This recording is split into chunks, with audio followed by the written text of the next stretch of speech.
Bueno, hermanos, acompáñenme al texto de hoy que se encuentra en 1 Timoteo, capítulo 6.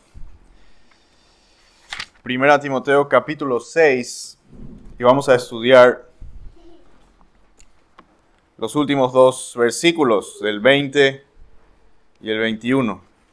Dice así el texto: Timoteo, guarda lo que se te ha encomendado y evita las palabrerías vacías y profanas y las objeciones de lo que falsamente se llama ciencia, la cual profesándola algunos se han desviado de la fe. La gracia sea con ustedes.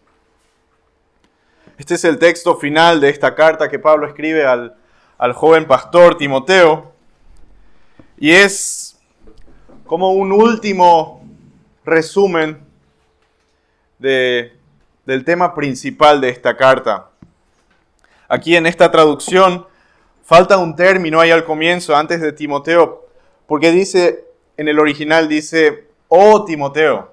Hay una exclamación ahí que le da un toque más emocional y enfático a este encargo final de Pablo al joven ministro Timoteo. Y en realidad este encargo de guardar lo que se le ha encomendado es un resumen de lo que Pablo continuamente ha dicho en esta carta y también lo que va a decir en la segunda carta que vamos a estudiar futuramente. Aquí, todo lo que se te ha encomendado se refiere a todo el cuerpo de doctrina que ya le fue revelado a Timoteo. O sea, se refiere a toda la Escritura, a toda la Biblia. Ya desde la niñez, Timoteo había sido instruido en las Escrituras. Y Pablo se refiere no solamente a lo que él directamente le escribe en la carta, sino que se refiere a toda la verdad que ya le fue revelada a Timoteo. Y de esta primera frase del texto, guarda lo que se te ha encomendado, de esta frase viene también el título de nuestra prédica, que es Guardianes de la Verdad. O podríamos decir que como iglesia somos los guardianes de la verdad revelada por Dios en su palabra. La iglesia es el guardián de la verdad revelada por Dios en las Escrituras. Seguramente se van a acordar del versículo en 1 Timoteo 3:15 que constantemente estuvimos refrescando en estos sermones de este libro. Porque ahí dice, la iglesia es columna y sostén de la verdad. La iglesia es columna y sostén de la verdad. Y ya durante toda esta carta hemos visto cómo Pablo va dando instrucciones a Timoteo que están relacionadas a pelear por esta verdad y a combatir a lo que no es verdad, a lo que son falsas enseñanzas de los falsos maestros. Y entonces aquí en esta frase final,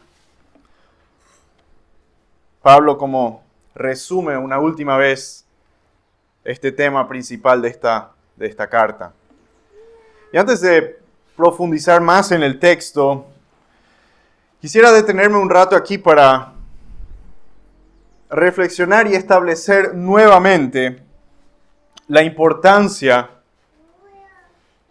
de estar arraigados firmemente en la verdad, en la sana doctrina y en la enseñanza bíblica.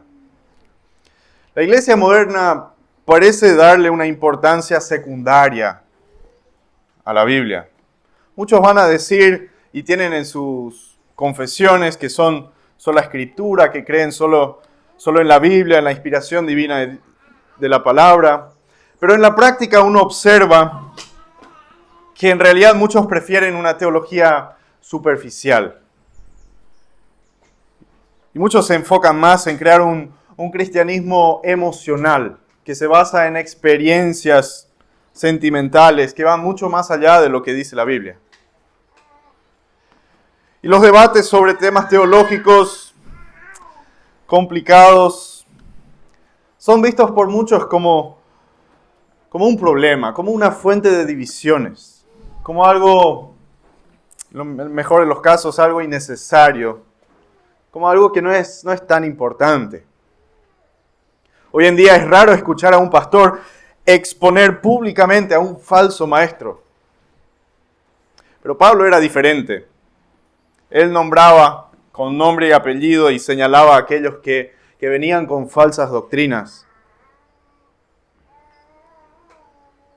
Hoy en día muchos seguramente le habrían dicho a Pablo, pero ¿por qué eres tan agresivo? ¿Por qué no les dices nomás o los invitas a buscar tal vez a otra iglesia más indicada para ellos? Pero no, Pablo, por ejemplo, los entrega a Satanás. Ya en el primer capítulo de esta carta vimos un ejemplo. O sea que vemos claramente en la Biblia y en el comportamiento de Pablo que la iglesia debe defender la verdad. Y defenderla es un asunto serio, es importante. No es un tema menor, sino que es el tema central de la iglesia. Entonces, ese es el tema que vamos a estudiar hoy en este pasaje. Vamos a ver simplemente 2 puntos. Primeramente, ¿cuál es esa verdad que tenemos que guardar, que tenemos que proteger? Y como segundo punto vamos a ver cuáles son los engaños que amenazan a esta verdad. Cuáles son las mentiras que tratan de destruir esta verdad. Así que, primer punto, ¿cuál es esa verdad que tenemos como iglesia? ¿Cuál es esa verdad? Respuesta sencilla es toda la Biblia, toda la palabra, toda la escritura que Dios nos ha revelado. Todo eso es verdad, todo lo que salió de inspiración del Espíritu Santo es verdad. Esa es la verdad que tenemos que guardar como iglesia. Acompáñenme a 2 Timoteo capítulo 3, en donde vamos a ver por qué es tan importante esta verdad. 2 Timoteo capítulo 3, versículos 15 al 17. Ahí dice: desde la niñez has sabido las sagradas escrituras, las cuales te pueden dar la sabiduría que lleva a la salvación mediante la fe en Cristo Jesús.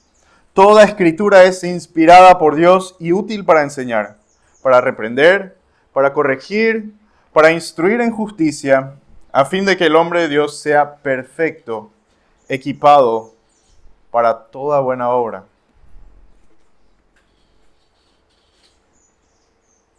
Para eso nos fue dada la verdad, porque conduce a la salvación a través de la fe, para que nosotros podamos ser salvos y equipados para toda buena obra para el Señor. Un pasaje paralelo está en 2 Timoteo capítulo 2, versículos 15 y 16, donde dice: procura con diligencia presentarte a Dios aprobado como obrero que no tiene de qué avergonzarse, que maneja con precisión la palabra de verdad. Evita las palabrerías vacías y profanas, porque los dados a ellas conducirán más y más a la impiedad. Aquí vemos que Pablo, cuando habla de la verdad, se está refiriendo a todo el cuerpo de verdades reveladas por Dios en las Escrituras. Y esa es la verdad que como iglesia tenemos que creer, amar, defender y proclamar. En términos cortos, es el Evangelio. Estamos hablando del Evangelio. El Evangelio es esa preciosa verdad que como iglesia tenemos que guardarla. Un resumen de esta verdad, de este Evangelio, lo encontramos en 1 Timoteo capítulo 1. Y si me acompañan, por favor, vamos a ver cuál es esta verdad. ¿Cuál es este tesoro que tenemos como iglesia? 1 Timoteo 1, 15 al 17. Palabra fiel y digna de ser aceptada por todos. Cristo Jesús vino al mundo para salvar a los pecadores, entre los cuales yo soy el primero. Sin embargo, por esto hallé misericordia, para que en mí, como el primero, Jesucristo demostrara toda su paciencia como un ejemplo para los que habrían de creer en Él para vida eterna. Por tanto, al Rey eterno, inmortal, invisible, único Dios, a Él sea honor y gloria por los siglos de los siglos. Amén. Hermanos, aquí está el Evangelio. Esta es la preciosa verdad. Y ustedes dirán, sí, ya sé, ya lo conocemos, lo hemos escuchado tantas veces. El Evangelio es simple, sí, es simple, no es difícil de entender.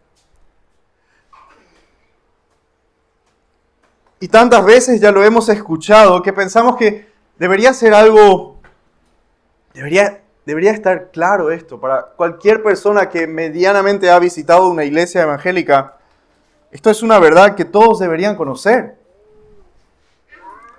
Pero en la última salida evangelística nos encontramos con una pareja que había asistido e incluso servido en más de una iglesia y les presentamos el Evangelio de la forma que normalmente lo hacemos. Primero les decimos, bueno, ¿cuál es la mala noticia, no? Dios es bueno, justo, santo, vos no, vos sos un pecador y el pecado debe ser castigado, así que te mereces ir al infierno. Básicamente iniciamos con este tema, presentando primero la mala noticia y luego les preguntamos, pero ¿saben? También hay una buena noticia. ¿Saben cuál es? Y no sabían responder. No sabían responder. No sé si nuestra presencia los había intimidado de que recibieron un bloqueo mental ahí. Puede ser. Pero no es la primera vez que nos ocurrió esto. Que la gente no sabe cuál es la buena noticia. La iglesia debe guardar esta verdad porque es el propósito de la iglesia. Ser luz en medio de las tinieblas. Nosotros podríamos ser luz en el cielo tranquilamente. Dios nos podría llevar ahí. Ya no estaríamos pecando. Nuestra alabanza sería perfecta. Nuestra vida sería perfecta. Dios podría hacer eso. Pero Él decidió dejarnos aquí por un tiempito más con un propósito de ser luz en medio de las tinieblas. Porque Dios quiere salvar a pecadores. Y la salvación es a través de la fe en Cristo. Para eso, los pecadores tienen que escuchar el Evangelio. Y para que escuchen, alguien tiene que proclamarles la verdad. 1 Timoteo 4:16. Si me acompañan, van a acordarse de este texto que ya hemos estudiado. Aquí dice, ten cuidado de ti mismo y de la enseñanza, o sea, de la verdad. Persevera en estas cosas, porque haciéndolo asegurarás la salvación tanto para ti mismo como para los que te escuchan. Este es el propósito de la iglesia, sostener la verdad para que la gente sea salva al creer en ella. En estos días vi un video promocional de una iglesia, y lo primero que mencionaron en el video es que al entrar a la iglesia recibís un café gratis, que hay todo un equipo ahí preparado, un equipo de siervos que están preparándote un rico café. Y luego decía que si te has olvidado de desayunar o si no has podido desayunar, también hay donas para comer gratis. Así que muy bienvenido a nuestra iglesia. Y luego el video hablaba de lo hermoso que era la alabanza, de la buena comunión que tenían entre los hermanos. Y que te ibas a sentir súper especial y súper bienvenido y muy amado por la congregación. ¿Cuál es el propósito de la iglesia? ¿El propósito es ser columna y sostén de tu felicidad? Si buscas una iglesia y no sabes cómo elegirla, Observa la relación que tiene con las Escrituras. Las enseñan fielmente, luego viven según lo que manda la Biblia. Porque este es el criterio principal. Todo el resto será un fruto de este punto. ¿De qué relación tiene la iglesia con la verdad, con las Escrituras? Y nuevamente, para volver a enfocarnos otra vez en cuál es esta verdad que tenemos, hay otro precioso pasaje también en 2 Timoteo, en donde se resume nuevamente el Evangelio. En 2 Timoteo capítulo 1, los versículos 9 al 14. Y comparen este hermoso pasaje con el café gratis que ofrecía esta iglesia. 2 Timoteo 1, 9 al 14. Y este es un pasaje, paréntesis, que si algún día los llevan a la cárcel y los condenan para vida a una celda solitaria, y si les dan permiso de llevar unos versículos, llévense estos, del 9 al 14. Fíjense lo que dice. Él nos ha salvado y nos ha llamado con un llamamiento santo, no según nuestras obras, sino según su propósito, y según la gracia que nos fue dada en Cristo Jesús desde la eternidad, y que ahora ha sido manifestada por la aparición de nuestro Señor Cristo Jesús, quien puso fin a la muerte y sacó a la luz la vida y la inmortalidad por medio del Evangelio.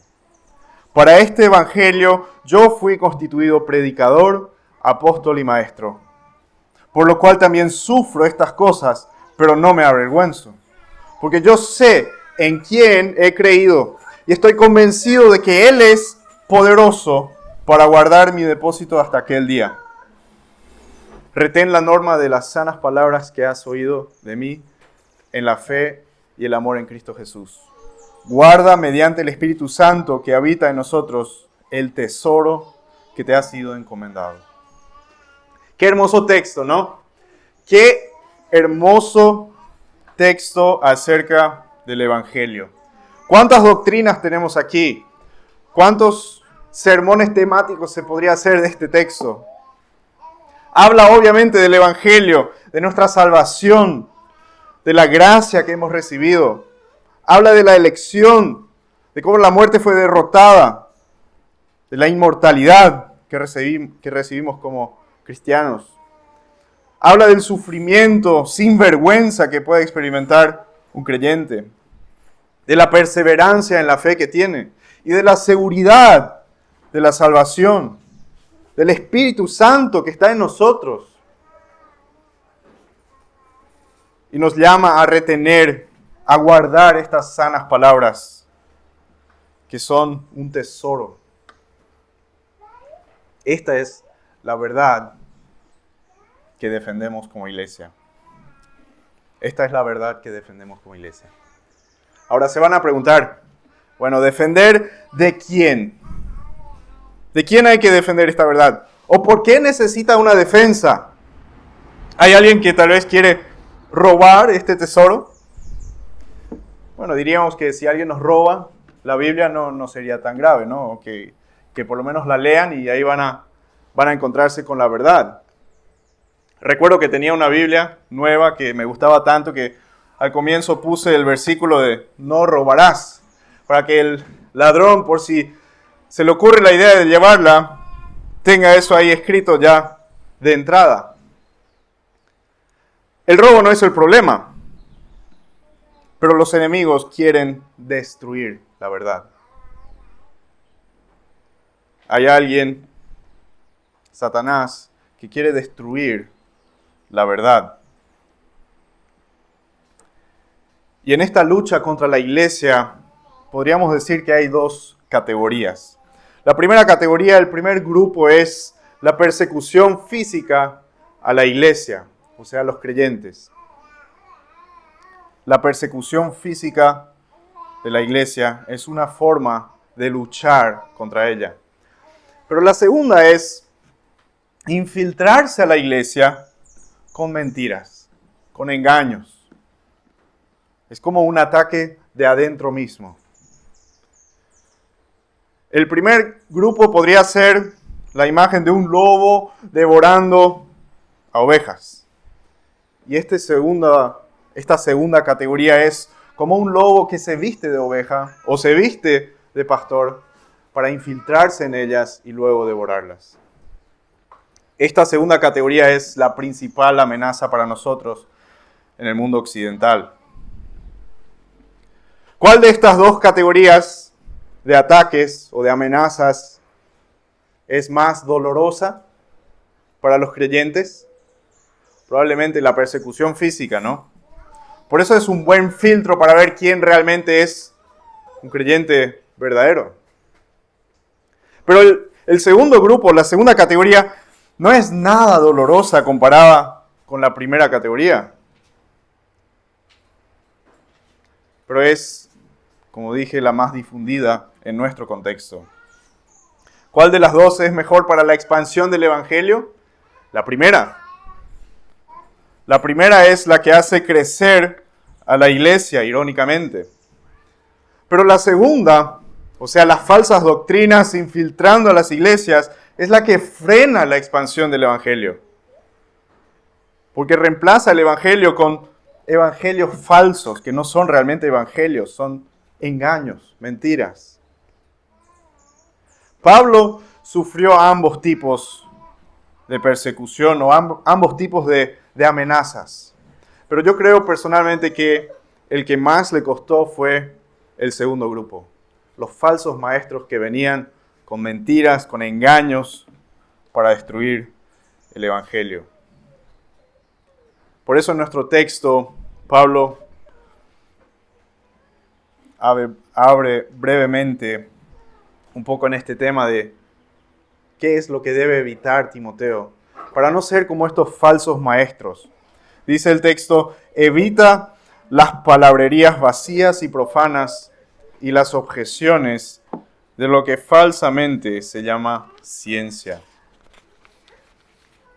Aquí no dice específicamente cuáles son estas falsas doctrinas a las que Pablo se refiere, pero tenemos a lo largo de las epístolas una larga lista que podríamos citar. A Timoteo, por ejemplo, en la segunda carta le escribe, le menciona a falsos maestros que enseñaban que la resurrección ya había ocurrido. Y esto trajo mucha confusión a algunos hermanos de la iglesia. También había falsos maestros, leemos eso en 1 Timoteo, había falsos maestros que prohibían ciertas comidas o prohibían casarse. O sea, imponían otras leyes a los miembros de la iglesia. También sabemos que había otras iglesias a las que Pablo tenía que exhortarles porque estaban cayendo en el legalismo. Había judaizantes que se mezclaban en la iglesia y querían agregar leyes al evangelio. Y de forma similar, nosotros hoy tenemos también mentiras que amenazan el evangelio.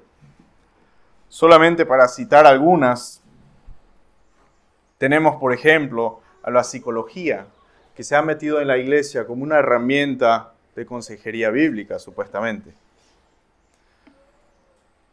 Pero la psicología ha distorsionado la verdad bíblica acerca del pecado, acerca del hombre y su responsabilidad, y también acerca del perdón. Dice básicamente la psicología que tú no eres culpable de tu situación y de tu sufrimiento. Seguramente es algo de tu pasado o de tu contexto, y tú tienes que aprender a perdonarlo. Es como que diciendo, tú eres Dios y tienes que perdonar a alguien que tú no eres, o sea, está sacando tu responsabilidad y poniéndola en tu pasado, en tu entorno. Y finalmente dice, tú tienes el poder de solucionar tu problema. La solución está en vos mismo y tú puedes ser tu propio salvador.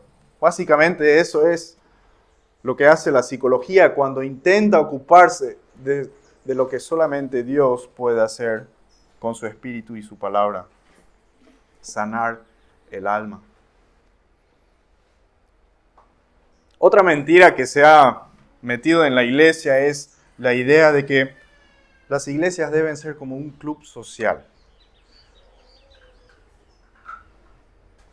que deben ser como un centro de recreación para personas que quieren sentirse bien espiritualmente. Y para eso las iglesias han empezado a usar estrategias de marketing para atraer a más personas, enfocarse más en emociones y tratar de hacer programas divertidos para atraer a más gente. Y supuestamente después de haber atraído todas estas personas, ahí les van a predicar la verdad. Pero ponen a la verdad en segundo lugar, o en tercero o último lugar, y ponen la comunión en primer lugar. Eso está mal, es una gran mentira. Otra mentira, solamente para mencionar, es el evangelio de la prosperidad, que promete que básicamente todo lo que vamos a tener en el cielo, ya lo podemos tener aquí, solo tenemos que tener suficiente fe, riquezas, salud, prosperidad, felicidad. Todo ya podríamos reclamar ahora. Ese es el falso evangelio de la prosperidad. Así que tenemos muchas mentiras contra las que tenemos que luchar. Y ahora la pregunta es, ¿cómo tenemos que luchar contra ellas? ¿Cómo se destruye una mentira? ¿Alguna vez han pensado en eso? ¿Cómo destruir una mentira? Acompáñenme a Tito, capítulo 1, versículo 9. Aquí vamos a ver cómo destruir una mentira. Tito capítulo 1, versículo 9. En el contexto de los requisitos para ancianos y obispos, dice: debe retener la palabra fiel, que es conforme a la enseñanza, para que sea capaz también de exhortar con sana doctrina y refutar a los que contradicen. No está explícito en el texto, pero vemos que se destruye la mentira hablando la verdad, con la sana doctrina, dice el texto. Con la Biblia, con la verdad se destruye la mentira. Y hablando de mentiras, una de las mayores mentiras tal vez que está circulando en la iglesia hoy en día, en la iglesia moderna, es que la verdad no es tan importante. Numerosas veces ya me encontré con gente que dice: pero este tema teológico no es tan importante. Hablar de este tema solo causará divisiones. Mejor evitarlo. Lo más importante es la unión. No vamos a discutirnos porque ahí vamos a crear bandos y uno va a creerse más inteligente que el otro, tal vez. Va a crear muchos problemas. Evitemos los debates y las discusiones sobre temas teológicos. Es una mentira. Es una mentira que no tenemos que luchar por la verdad. Acompáñenme a Judas, al tercer versículo. Judas, al tercer versículo, donde dice claramente cuál debe ser nuestra actitud en este mundo que nos rodea. Dice: he sentido la necesidad de escribirles, exhortándolos a luchar ardientemente por la fe que de una vez para siempre fue entregada a los santos. Luchar ardientemente por la fe.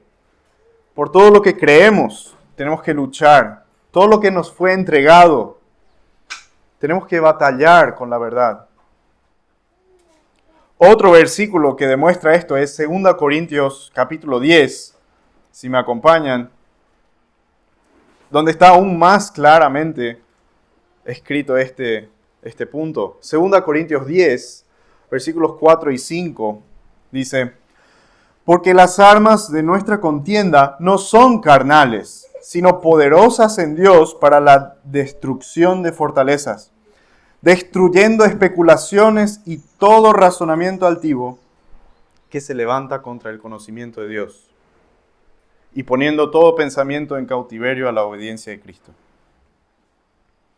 Fíjense, versículo 5, destruyendo especulaciones y todo razonamiento altivo que se levanta contra el conocimiento de Dios, contra la teología. Teología es conocer a Dios. Entonces, destruimos especulaciones y todo razonamiento que se opone al conocimiento de Dios, que se opone a lo que conocemos de Dios en su palabra. Ahora, no solamente tenemos que combatir la mentira con lo que decimos, sino que también tenemos que actuar según esta verdad que creemos. El objetivo de la sana doctrina no es solamente llegar al nivel intelectual de las personas, hasta que digan, sí, qué buen punto, tiene razón, qué buen razonamiento que tiene. Ese no es el punto. La doctrina tiene que llegar más allá. La doctrina nos fue dada para que afecte nuestra forma de vivir, para que produzca un fruto en nuestras vidas, para que produzca buenas obras. La mala doctrina, como un contraste, la mala doctrina lleva a una vida pecaminosa. Dice Pablo a Timoteo también, evita las palabrerías vacías y profanas, porque los dados a ellas conducirán más y más a la impiedad. 2 Timoteo 2:16. Estas palabrerías vacías y profanas, estas malas doctrinas, conducen a la impiedad. Por eso la verdad es importante. Porque si no podemos pensar correctamente, no podemos actuar correctamente. La iglesia debe reconocer que es algo bueno establecerse firmemente en la verdad con convicción. Es una lástima que se tenga que decir esto, porque debería ser lógico, ¿no? Pero hay muchos cristianos que no tienen estas convicciones firmes acerca de temas teológicos esenciales. Incluso hay teólogos recién graduados que regresan de sus estudios más confundidos que antes. Es una lástima.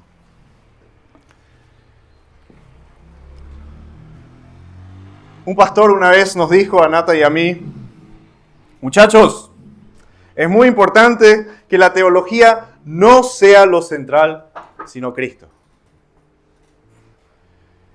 Le respondí, eso es imposible, porque Cristo es nuestra teología. No se puede separar la teología de Cristo, ni a Cristo de la teología. Teología es el estudio de Dios. Y si algo sabemos de Dios, es porque Cristo nos ha revelado la verdad del Padre. Cristo y el conocimiento de Dios son inseparables. No hay conocimiento de Dios sin Cristo, porque Cristo es la verdad. El conocimiento de Dios solo es posible a través de Cristo.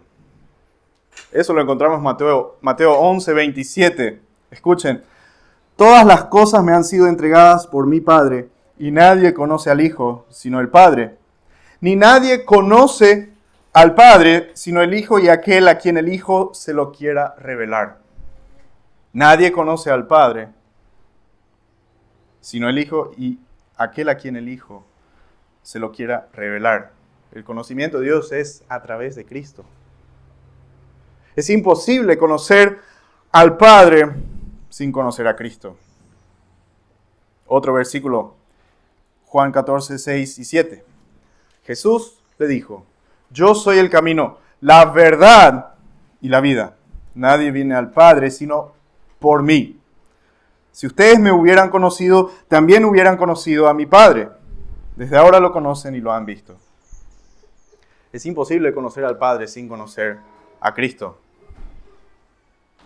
Hay más versículos. Juan 1:18. Nadie ha visto jamás a Dios, el unigénito Dios que está en el seno del Padre. Él lo ha dado a conocer. ¿Quién nos da la teología? ¿Quién nos da el conocimiento de Dios? Cristo nos ha dado a conocer.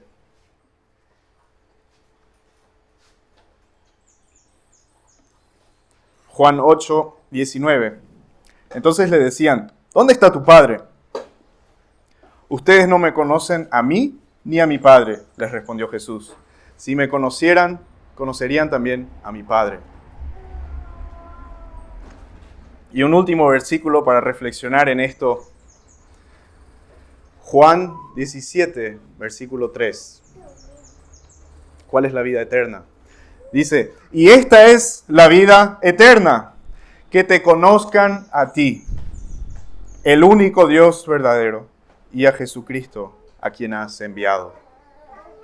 ¿Ven? No podemos separar la verdad de Cristo. No podemos separar el conocimiento de Dios de conocer a Cristo.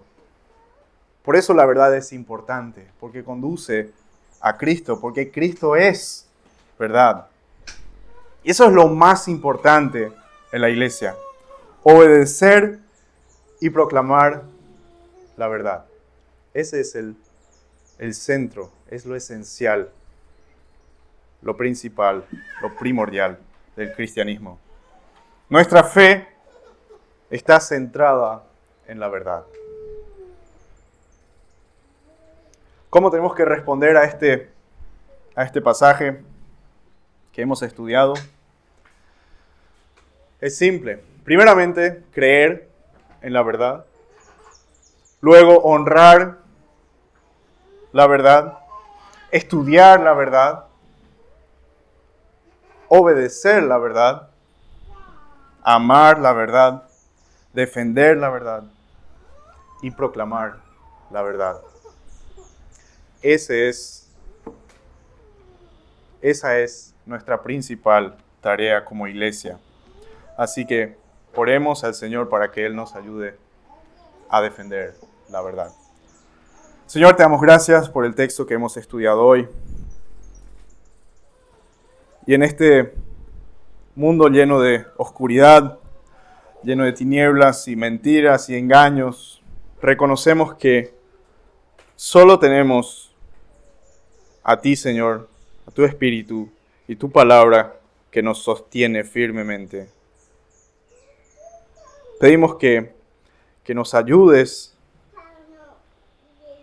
a creer en tu verdad, Señor, a honrarla, a estudiarla y a llevarla a la práctica, a defenderla y también a proclamarla a otras personas. Y que el resultado de eso sea la salvación de pecadores que puedan ser agregados a tu iglesia, Señor, para tu honra y gloria, Señor. Amén.